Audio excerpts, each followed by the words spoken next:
tardes a todos. Gracias por estar aquí acompañándonos en esta sesión de lectura del Ateneo. Una sesión especial.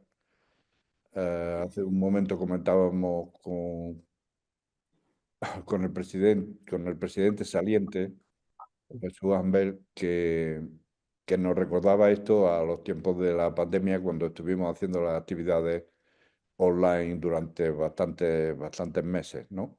Pero bueno, en cierto modo, eso nos enseñó a aprender a utilizar estos medios cuando las circunstancias verdaderamente lo exigen, ¿no? De algún modo.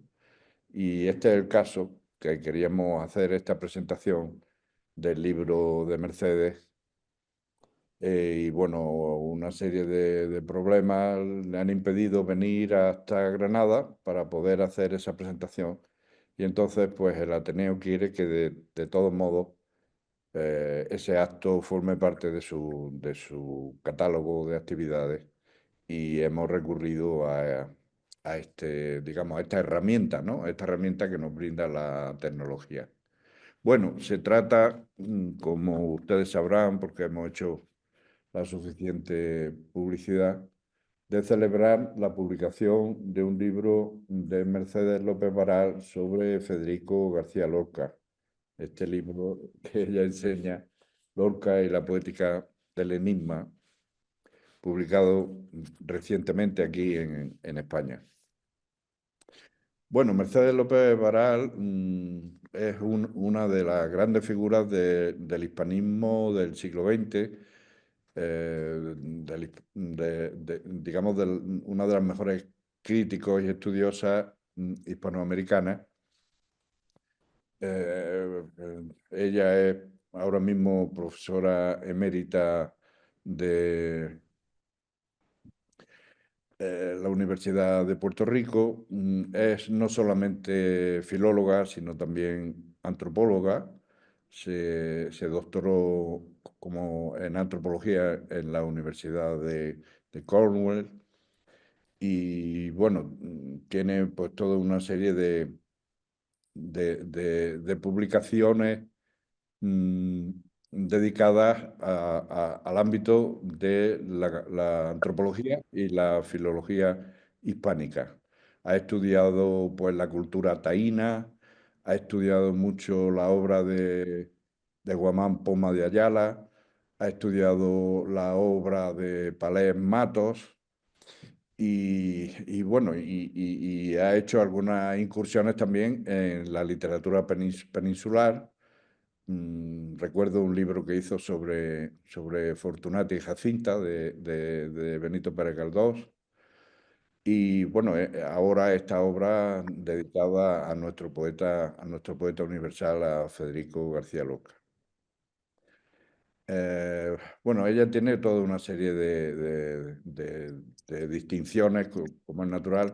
Ha publicado más de una docena de trabajos de crítica y ha publicado innumerables textos, o sea, artículos en revistas especializadas, capítulos de libros, etcétera. Toda una vida dedicada al estudio de las letras hispánicas.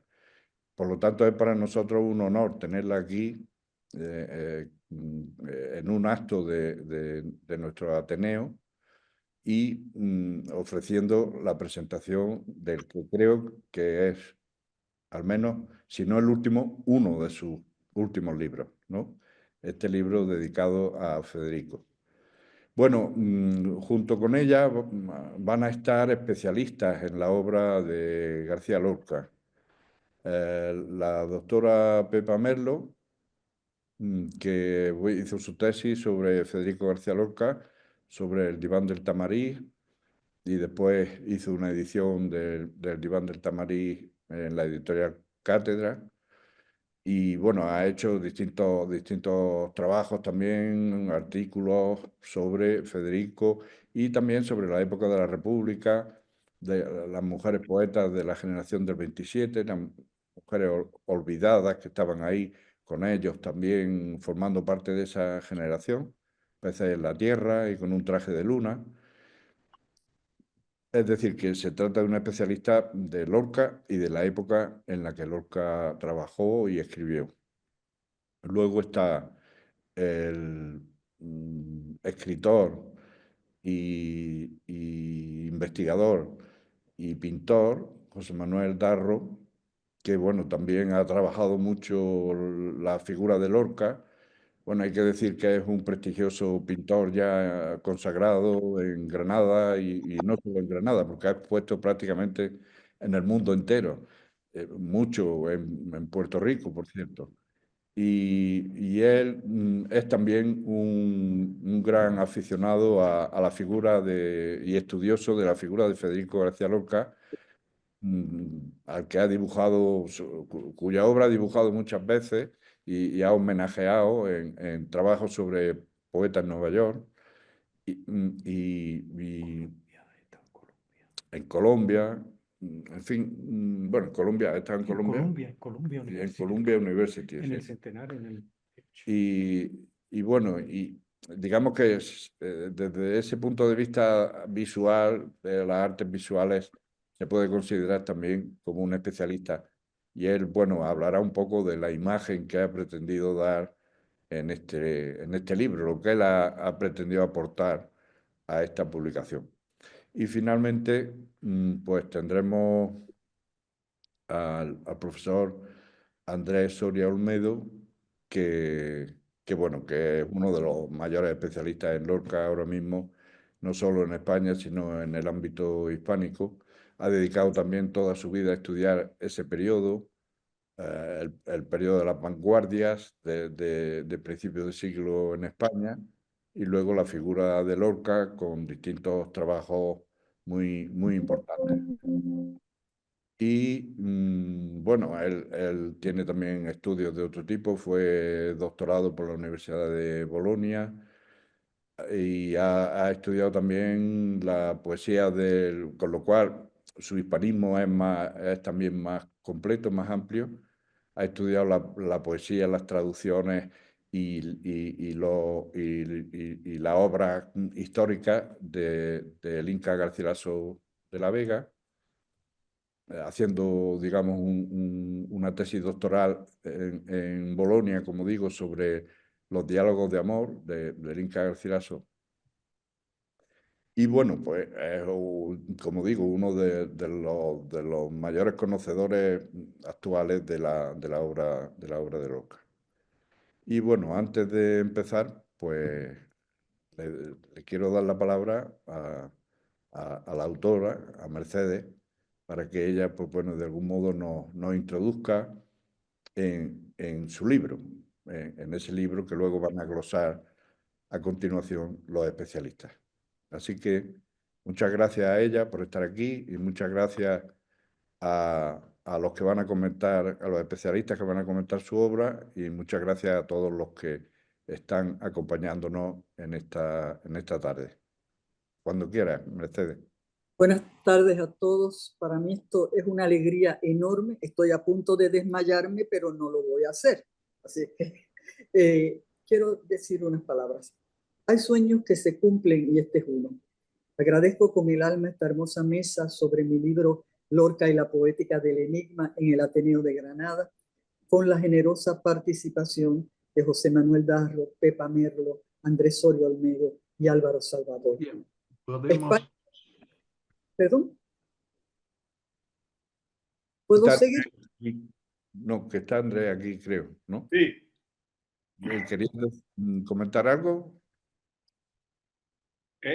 No, nada, yo debo decir que hola y que aquí me... Hola, qué alegría. ¿Qué Ella tal? está ahí, vale, Es estupendo. un poco, sí, oscuro. Puedes continuar, Mercedes. Muy bien.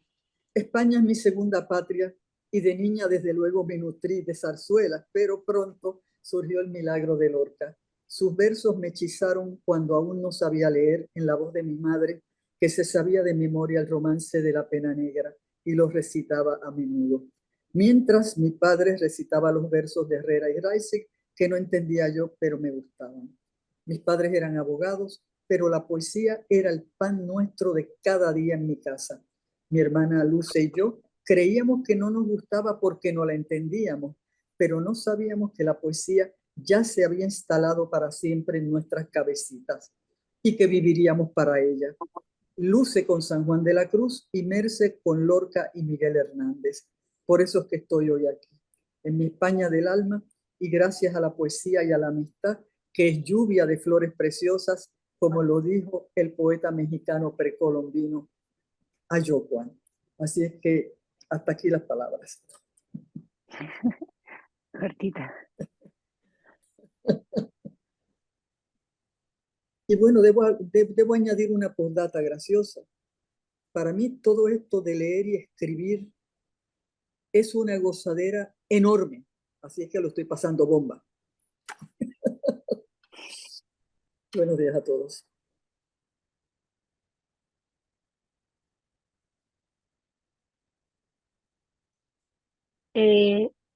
No se te oye, Álvaro. Activa el micro, Álvaro. Ah, Ahora. ahora.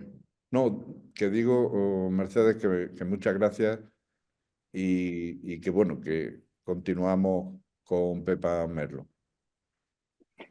Bueno, yo decir que es un placer estar aquí, que gracias Mercedes por querer que esté yo aquí presentando, siendo partícipe de la presentación del libro. Debo decir que me lo leí ayer en un día que se lee con una rapidez y eso en un libro supuestamente que no es ficción, aunque la haya. Es muy interesante. Bueno, yo he escrito unas palabrillas muy cortitas, un poquito más largas que las tuyas, Mercedes, que quiero leer. Yo quiero empezar con un verso de Rubén Darío que dice: sabed ser lo que sois, enigmas siendo formas. En el año 2007, en el número 65 de la revista de crítica literaria latinoamericana, publiqué un artículo titulado Rubén Darío en Lorca, como parte entonces del trabajo de tesis que por entonces estaba realizando para una edición del Diván del Tamarí de Federico García Lorca, que está aquí mi director de tesis presente. Trabajo que finalmente devino, como ha dicho Álvaro, en la edición crítica del último poemario de Federico en la editorial Cátedra. Al leer el título de tu libro, Mercedes, recordé enseguida aquel deambular de los simbolistas por la esfinge dariana y, por supuesto, recordé a los inmaculados pájaros que encierran un enigma de Rubén. El título evocaba y conducía aparentemente a un tema muy concreto, el enigma. Sin embargo, Lorca y la poética del enigma va mucho más allá del término que de un modo tan descarado destaca del título, ¿no? Incluso casi saltando. Se ajusta más a los versos del poema Filosofía del nicaragüense, a quien tanto admiraran los poetas españoles de la primera treintena del siglo XX. Sabed ser lo que sois, enigmas siendo forma, dejad la responsabilidad a las normas, que a su vez la enviarán al Todopoderoso, toca grillo a la luz de la luna y dance el oso. Leemos enigma e inconscientemente nos situamos en la segunda acepción que del término da el diccionario de la lengua española, realidad o suceso que no se alcanza a comprender. Nos situamos en ese misterio que nos desborda y nos atrae por igual y saltamos la primera acepción, enunciado de sentido artificiosamente encubierto para que sea difícil de entender o interpretar.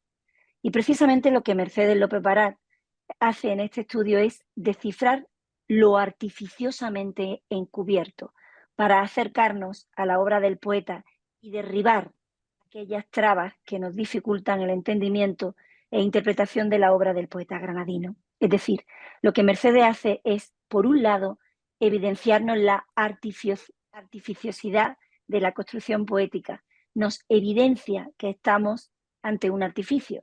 Y la propia autora nos lo deja claro desde el primer capítulo titulado Sobre el fenómeno poético, cuando inicia el mismo con la frase contundente: las cartas sobre la mesa, a la vez que nos desvela las claves de su construcción, enigmas siendo formas, que diría Darío. Y lo hace desde una doble perspectiva, una doble lectura, aquella que los distintos lectores críticos han hecho. Y ahí el ejemplo perfecto cuando nos muestra, cuando nos está mostrando del romancero gitano los diferentes análisis existentes desde que en 1928 Melchor Fernández Almagro intentara dar unas claves concretas del poema, pasando de Melchor Fernández Almagro por el 1956 de Pierre Damasjet, por el 1957 de Gustavo Correa, el 58 de Bernardo Gicovate, el 59 de Chomber, el 67 de Carlos Busoño, de José María Aguirre, el 73 de Cárdenas, el 80 de Gregorio Salvador, y así en un recorrido cronológico hasta agotar las últimas interpretaciones hechas en el nuevo milenio, las más recientes de Roberta Ancuance del 2017 y en el 2020 la de José Antonio Serrano Segura, ¿no?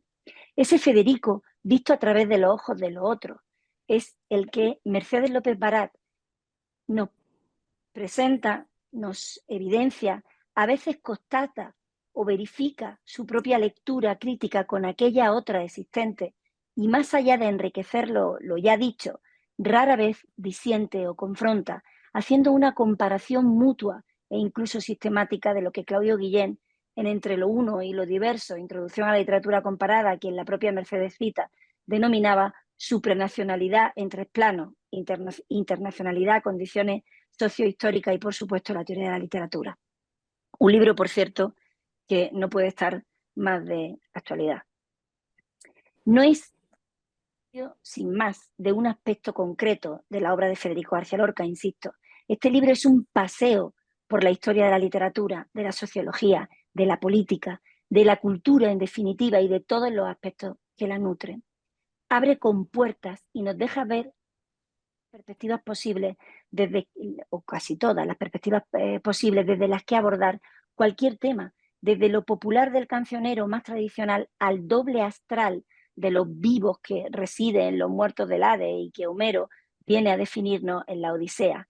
Eros y Tánato, el anfitrión de Plauto, el poeta hispano-latino Prudencio en su psicomaquia y su proximidad en ese desdoblamiento del ser, desde donde saltar con la agilidad del funambulista hasta Freud.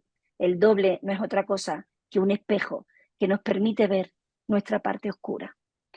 Conviven entonces San Juan de la Cruz para que el poeta granadino se alimente del gusto por la imagen insólita y de quien subraya la importancia del misterio poético, y Metrópolis, de Freelance, para hablar de Nueva York y los poemas que inspira, y La Celestina de Fernando de Rojas, y dice la autora, como intertexto oculto o subtexto de poeta en Nueva York. Y los poemarios de Clark Mackay, Harlem Shadow, y Bachel Lindsay y Walt Whitman y sus hojas de hierba, y cómo no, la tradición medieval del Memento Mori y el Golem de Gustav Meyrink, y Poe y Heine y Oscar Wilde y Conan Doyle y Shakespeare y el Quijote y la literatura decimonónica rusa, Dostoyevsky y el Greco y Goya y Valdés Leal, la poesía árabe-andaluza y sus propios coetáneos. Y si leo a esta velocidad entre la lluvia que me cayó en la manifestación del 8M, tal y como tengo la garganta y la hiperventilación de toda la lista de pintores, poetas y escritores que están presentes y vivos en este libro, ¿no? Porque este libro intenta desvelar el misterio, el enigma que lo sustenta, y para ello, como la propia autora dice en la coda del libro, haber asediado la poesía de Lorca intentando conocer los elementos que cimentan el mosaico inacabado de su misterio. Convierte el misterio de la esfinge en el misterio del cosmos, más allá de lo personal o circunstancial, nos dice la autora, enfrentándonos a una visión total de la literatura, que partiendo de conceptos clave, poemas concretos e incluso obras dramáticas del poeta granadino, se nos abre esa teoría de los universos paralelos que define la física cuántica y en la que nos sitúa a un Federico construyendo ese misterio poliédrico y a su autora mostrándonos los ángulos esenciales que lo conforman. Y he ahí la literatura, no la visión historicista y su paseo diacrónico por el tiempo, sino esa visión única en la que espacio y tiempo andan tan de la mano que llegan a confundirse. Es un ameno y completo estudio de la tradición literaria y sus múltiples aspectos, tamizado por la peculiar poética, con mayúsculas, que el poeta construyó magistralmente. Un estudio que nos suscita durante su lectura el nerviosismo que provoca la expectativa de creer que el enigma será desvelado, pero que, como su autora concluye, buena parte de su misterio ha quedado intacto y subraya como debe ser. Sin embargo, al llegar a este punto, nos ha situado ya en una posición histórica y literaria tan ventajosa y propicia que entendemos la necesidad de rendirnos, una rendición victoriosa, pues la autora nos ha descubierto las lecturas que yacen, en palabras de Manuel Alvar, bajo la superficie de los palimpsestos. Mercedes nos regala un fructífero asedio a la poesía de Federico García Lorca y eso, y por mucho García Lorca que se nos muestren, siempre es un goce. Muchas gracias. Epa, ¿puedo hablar una cosita chiquita? Claro, claro. Estoy emocionadísima. Gracias, gracias por todo lo que has leído mi libro maravillosamente y me siento, Dios mío, estoy volando de gozo, así es que me tienen que agarrar para mantenerme en tierra. Gracias, gracias. Bueno, ahora José Manuel te va... Ay, José, qué bueno poquito más. que estés aquí. Bueno, buenas tardes y primero vamos a expresar el más sincero agradecimiento a Jesús Ambel y al Ateneo de Granada y a Álvaro Salvador por haber propiciado, bueno, y a todos, a Pepa y a Andrés Soria, el que hoy podamos estar aquí celebrando tu maravilloso libro, Mercedes. Entonces, así que es un privilegio contar con tu presencia como maestra y amiga, ¿no? Porque yo quiero recalcar que en tus manos la docencia y la literatura se tornan revelación y asombro. Un legado que recibí con gratitud desde aquel primer momento en ese encuentro que tuvimos en la Universidad de Puerto Rico en Río Piedra, donde tu voz trazaba senderos y enseña y florecía en quienes tuvimos la dicha de escucharte. Y tu labor no se limita a la transmisión del saber, va más allá, se eleva y se enraiza en la más pura esencia del humanismo. Tu vida es un canto en el que las artes se entrelazan en armonía, donde la belleza y el pensamiento dialogan, dando testimonio de una inteligencia y sensibilidad siempre iluminada por la pasión, por el conocimiento. En las palabras del poeta nahual Ayocuán, la amistad es lluvia de flores preciosas, como tú me has enseñado en los seminarios.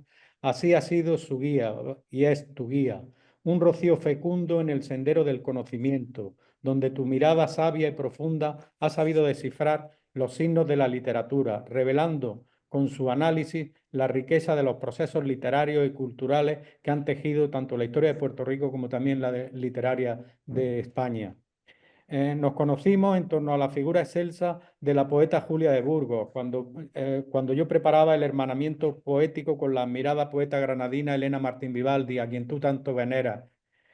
Y Afinidades Instintivas fue el título de aquellas exposiciones que cobraron vida primero en la Biblioteca de Andalucía y en el Carmen de la Victoria de la Universidad de Granada y luego en Humacao, en el Museo Casa Puig, que recordarás que lo inauguramos con la muestra también en torno a las dos poetas, ¿no? Desde entonces, tu pasión por la palabra, tu compromiso con la enseñanza, tu generosa amistad han sido un puente entre saberes, tiempos y voces, enriqueciendo con tu luz no solo el universo de la literatura, sino también nuestra amistad sagrada. La polisemia del arte, poemas y pinturas como ventana a la profundidad en una obra puede ser comprendida de distintas maneras, según la perspectiva del espectador, enriqueciendo su significado y su impacto emocional.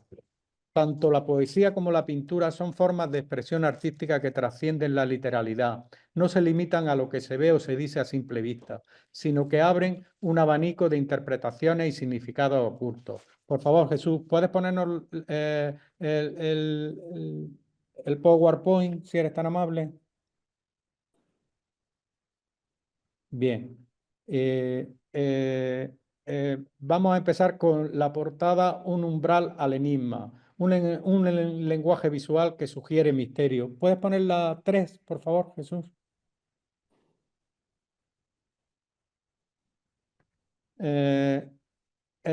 Una pintura no es solo una representación de la realidad, es una ventana a la mente del artista, un reflejo de su visión del mundo. Los colores, las formas, las texturas y las composiciones se combinan para crear una experiencia estética que va más allá de lo puramente visual. Primero tendríamos el simbolismo de los colores. Los colores tienen significados simbólicos que varían según la cultura y el contexto. Por ejemplo, en la Alhambra, el azul de cobalto y del lapislázuli sugieren profundidad y trascendencia, mientras que los ocres y los dorados evocan la luz tamizada que se filtra entre sus celosías.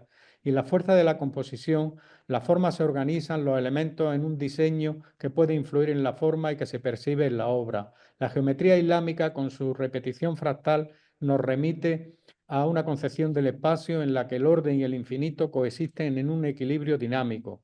En la imagen que vemos ahora, el azul del misterio es el fondo. La imagen se sumerge en este azul profundo donde el cielo se disuelve en una atmósfera de incertidumbre. No es un azul cualquiera, es el color de lo insondable, el umbral que separa la realidad del sueño, la vigilia del enigma, la encrucijada infinita. A lo mejor no se aprecia bien en la imagen, pero en ese azul profundo hay un trisquel rojo. Por favor, ¿nos puede pasar a la 2, Jesús?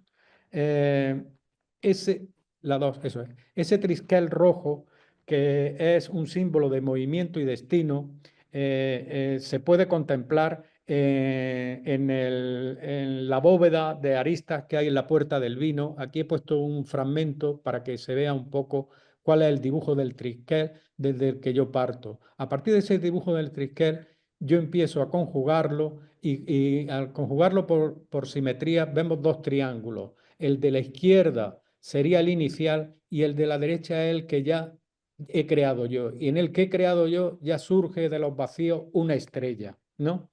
Esa estrella de 6 puntas y esa trama, con esa trama voy a crear una celosía, que es la celosía que vemos a la derecha. Y a raíz de esa celosía voy a crear ese mundo que se va a incorporar a ese azul profundo. Y ahora volvemos a la imagen 3, si eres tan amable, Jesús.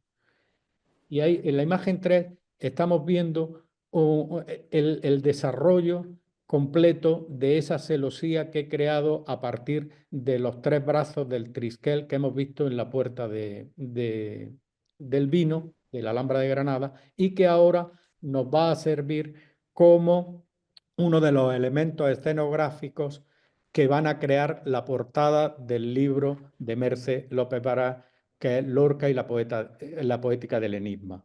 Entonces, en esta encrucijada infinita, la unidad del trisquel se enlaza con otra, multiplicándose hasta formar un cristal rojo del tipo P3M16, un patrón que refleja el equilibrio entre orden y misterio, razón y enigma.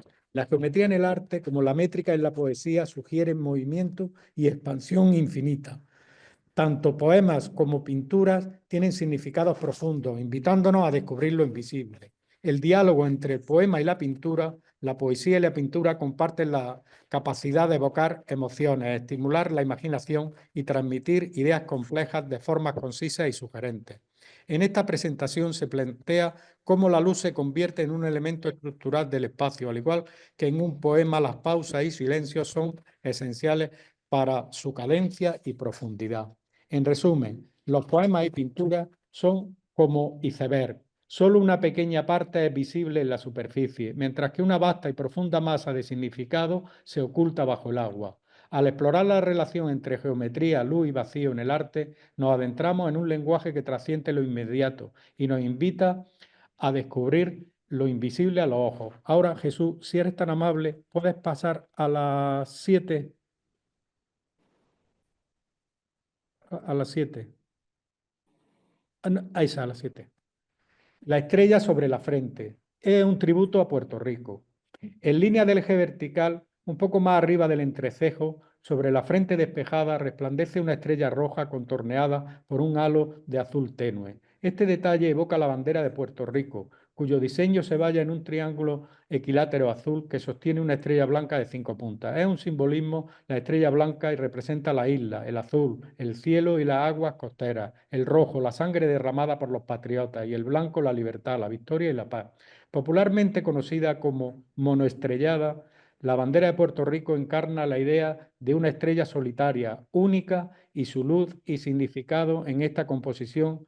La estrella sobre la frente se convierte en un homenaje a la patria de la autora, a Mercedes López Baral, enlazando identidad, memoria y misterio en una sola imagen. La mirada y el peso de lo insondable. Los ojos en sombras y absortos revelan una profundidad que roza lo eterno. Su dirección, orientada hacia la izquierda, parece contener el peso de lo inexplicable. Son espejos de un cielo helado, donde las emociones se condensan en signos y huellas lunares. Lunares dispersos trazan un mapa astral sobre la piel del propio Federico. Un testimonio de un destino grabado en la carne. Ahora pasamos, por favor, al 8, si es tan amable. El collage como umbral entre arte y pensamiento. Este collage simbólico no es solo imagen, es un diálogo entre la obra de Lorca y la visión de Mercedes López Baral. En él, geometría, mito, historia y destino se funden para configurar un mapa visual que nos invita a cruzar el umbral del enigma lorquiano. El teatro de luces y sombras. La imagen evoca un escenario teatral donde luces y sombras trazan una frontera entre lo visible y lo oculto. En la parte inferior, los dos ojos de Federico todo lo ven, reflejando un cielo helado. Aquí la sinestesia se vuelve símbolo, el infinito se une con la mirada y la percepción con lo interno. La encrucijada del poeta, camino y laberinto. No hay líneas rectas en esta obra, en este universo, solo un laberinto de encrucijadas. Celosías rojas enmarcan por detrás la silueta del poeta observando de estrellas sombrías, viajero de un cosmos interior que se debate entre la realidad y la memoria. Es una meditación cósmica, sangre, muerte y deseo. El collage se convierte en un cántico cósmico, un eco de la sed de infinito. Aquí la sangre es misterio inabarcable, vida y muerte entrelazadas en un mismo signo. Más allá de la lógica, la imagen respira con la coherencia poética del surrealismo. Lorca es un poeta lunar y abrazó la modernidad y la tradición, fusionándola en un enigma que late en cada verso. Su arte brota del deseo reprimido, del amor imposible, del eco de una ausencia. Sus ojos de fría plata no miran hacia afuera, sino hacia adentro, hacia la raíz de la sombra. Sangre y sombra. La luna trágica, el destino del poeta. En su universo, la luna es embajadora de la muerte. Su mundo azul y sus estrellas de sangre y escarcha no anuncian esperanza, sino tragedia. La imagen de la portada refleja esta fatalidad. Un poeta atrapado en un juego de símbolos, en un horizonte donde vida, amor y muerte se enredan en una danza eterna. ¿Puedes pasar a la 9, por favor? La identidad y hermetismo, el deseo imposible. El collage sugiere, pero no revela, insinúa un destino sofocado por normas, una pasión censurada que late en el silencio. La muerte en Lorca no es solo final, sino semilla, condena y eco de un anhelo imposible. Así el enigma no se resuelve, se perpetúa. El misterio hecho palabra. Lorca y la poética del enigma es un viaje a través de los signos ocultos, la resonancia simbólica y la hondura lírica que habitan en la obra de Federico García Lorca. A lo largo de sus páginas, la autora desentraña las claves de un universo donde la palabra es medida y revelación, pero el misterio no se disipa, ilumina con su propia sombra.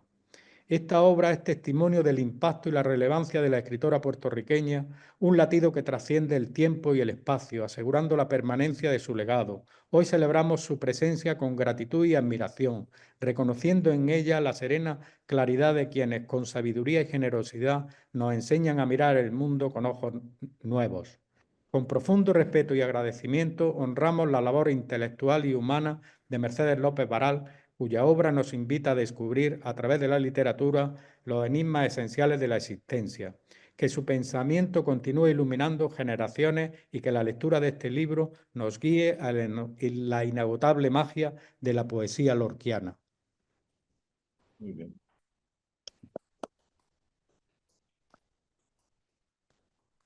¿Puedo decir algo? Claro, Sí, sí, claro. sí. Has hecho poesía visual. Gracias. Gracias a ti, Mercedes. Eres tan inspiradora. Y ahora, Muy bien, no. Yo simplemente darle entrada a mi amigo y compañero, el doctor Andrés Soria. audio. Cuando quiera, Andrés, pon el audio, que no se te oye. No se me oye, ahora se me No, oye. No. A ti sí, a Andrés. Andrés, Ahora, Ahora, Andrés, ahora. ahora se oye, pues. Ay, Muchísimas qué bien, gracias Andrés, qué y bien. qué alegría de esta. La verdad, me sigue resultando extraordinario esta cuestión tecnológica, ¿no? De poderse ver a tantos Mágico. kilómetros y con esas diferencias de hora y de todo. Maravilla. Y nada, que quiero darle las gracias al Ateneo y a Jesús Ambel y a José Manuel Darro y Álvaro y decir que estoy muy y a Pepa por participar en este pequeño homenaje. Voy a hacer yo más bien parco porque lo importante es que el libro se lea y acabamos de ver que es un libro que además viene vestido de enigma, que no se da uno cuenta a primera vista, ¿no? Y todo digamos, el cariño y la reflexión que hay para vestir al libro, pues en realidad tiene su reflejo en el mejor libro, el libro que decía García Gómez que era el libro mejor editado del mundo, que era La Alhambra, porque, claro, está llena de poemas. Y, por tanto, de alguna manera sigue ese diálogo. Y, claro, el libro es estupendo. A diferencia de hay una especie de proliferación ahora que a veces es muy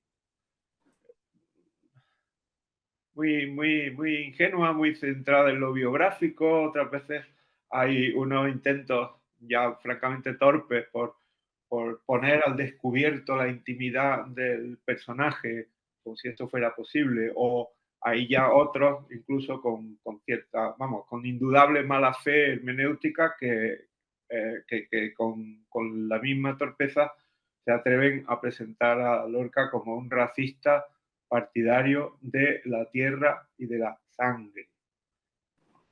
Yo prefiero no decir los nombres de estos desdichados hermeneutas y al revés, Lorca y la poética del enigma, para empezar, respira entusiasmo y respeto por la poesía, como corresponde al saber de su autora, la investigadora y profesora Mercedes López Baral, que puede haber gente que nos esté oyendo y debería saber que procede con su hermana Luce del prestigioso Puerto Rico universitario de Jaime Benítez y Jorge Guillén, y del Harvard de Stephen Gilman y Claudio Guillén, a quien ella llaman todavía Claudie, del Madrid del Instituto Internacional con Carlos Bosoño, que es doctora en antropología por Cornell University y especialista apasionada en el Inca, Garcilaso, el extraordinario traductor de culturas, como ella lo llama, y a quien editó para la Biblioteca Blue de Claudio Guillén, justamente, pero también en Galdós, ¿no? Está bien recordar el fundamental, la gestación de Fortunata y Jacinta Galdós y la novela como reescritura, que es del 92 y es un modelo de lo que años después se llamaría crítica genética. Es decir, ver cómo a partir de las sucesivas versiones manuscritas va creciendo el universo literario de Galdós. Y, por supuesto, su Lorca, ¿no? Me acuerdo, creo que fue en Lima, en 2014, yo tengo que voy a hacer mi Lorca, que todavía no lo he hecho. Y para empezar, desarma porque prescinde de cualquier arrogancia totalizante, incluyendo muchísimos saberes. Pero poética del enigma vale a decir crítica de la curiosidad, o curiosidad como crítica. El enigma está ahí no para adorarlo, sino para entornar esa puerta, desvelarlo. Está presidido el libro por el afán por desvelar esos enigmas, a sabiendas, por supuesto, que no se logra del todo. Pero para ello sirve de ayuda, en primer lugar, la propia literatura, en forma de lo que hoy, con pedantería quizás innecesaria, llamamos intertextualidad. En su libro fluyen los ejemplos de Lorca, obviamente, pero de Edgar Poe, de Cernuda, de Machado, de Elena Martín Vivaldi, de José Hierro, de Salinas, de Palés Matos, todos poetas predilectos. Pero los ejemplos, además de para ilustrar lo que Alfonso Reyes llamaría simpatías y diferencias respecto al modelo o respecto al eje de Lorca, ya tienen valor por sí mismos y aumentan tranquilamente el goce de la lectura dentro del libro. Además, como ha dicho Pepa, resume grandísimas zonas de la interminable crítica lorquiana, entendiéndolo todo, son sus palabras, como múltiples llaves que pueden entreabrir el misterio infinito del misterio lorquiano.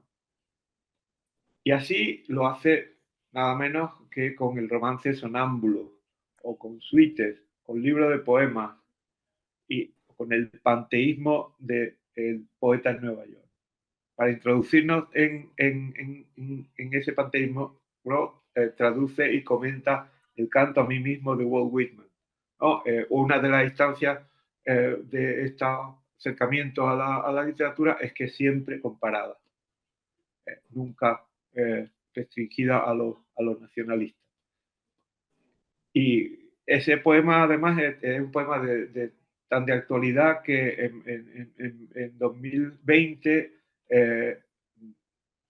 Bob Dylan, que ya era, yo creo, premio Nobel, tomó prestado para una canción y un verso de ese poema, el I contain multitudes, ¿no? Yo tengo dentro de mí multitudes, muchedumbre. Aunque también sabemos que Dylan reconocía que el verdaderamente lorquiano era su amigo Leonard Cohen. Y mira por dónde el libro de Mercedes López Baral se cierra con un capítulo de análisis de Take This Waltz, es decir, del pequeño vals vienés que cantó Leonard Cohen y su estela, y en español, actualmente, inolvidablemente también Enrique Morente. Hasta ese capítulo, que es el 10, se llega a través de la presencia del lamento, por ejemplo, de Pleberio, el padre de Melibea, la Celestina, que fluye de algún modo en Poeta en Nueva York. Claro, acabo de citar a Gilman casi doblemente, ¿no? Por Galdós y porque sí, y de repente esa puerta, pues, digamos, no se le ocurre a cualquiera abrirla, salvo que tenga esa familiaridad profunda, ¿no? con la literatura española, o por el análisis del poema Niña ahogada en el pozo, en donde Mercedes ve de pronto una pulsión suicida de Lorca, prolongado en la proyección de la figura de Ignacio Sánchez Mejía, pero pasando por la poesía de tema gay, ¿no? Los sonetos del amor oscuro, claro, pero también la contradictoria y difícilmente resoluble oda a Walt Whitman, o en el diván del Tamarit. El recorrido es espectacular y es estimulante. Encuentro que no es obligatorio estar de acuerdo con las conclusiones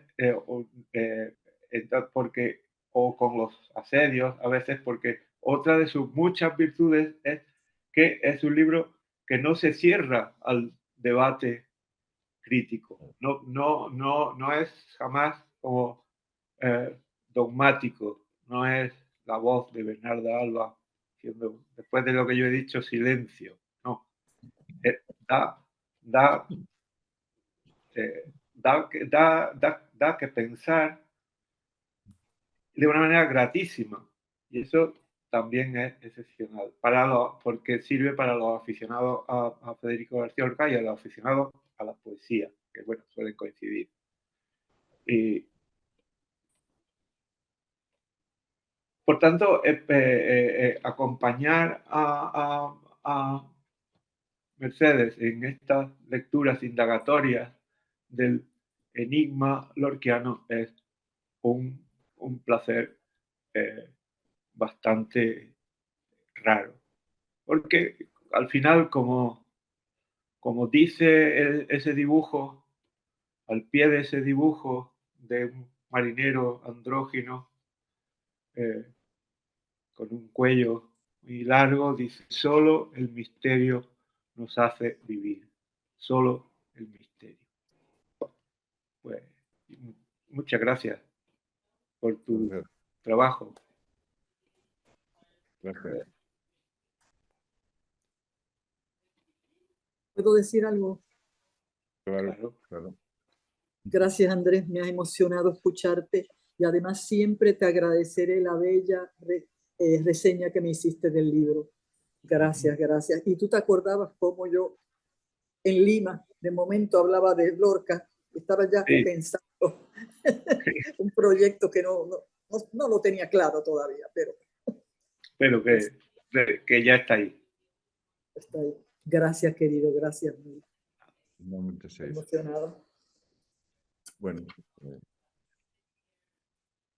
muchas gracias a todos vosotros por ese, digamos, esa exposición tan estupenda del libro de Mercedes, y a ella pues por estar aquí con nosotros, por haber querido que seamos los introductores, en cierto modo, de este libro en España, ¿no? Sí. De alguna manera, ¿no? Sí, bueno, todavía tiene que recorrer. Claro. Villas. Sí. Exacto. Y luego, bueno, pues agradecer a Mercedes que se haya prestado a este acto, ¿no? De una manera tan desinteresada y cariñosa. Y nada, yo creo que si no tiene nada más que decir, pues podemos... Una cosita nada más. ¿Te puedo? Claro. Me han hecho muy feliz. Gracias. Abrazos a todos. Nos alegramos mucho. Gracias. Gracias a ti. A ti, Mercedes. Muchos abrazos. Abrazos todos, Dios mío. Qué bueno. Vamos.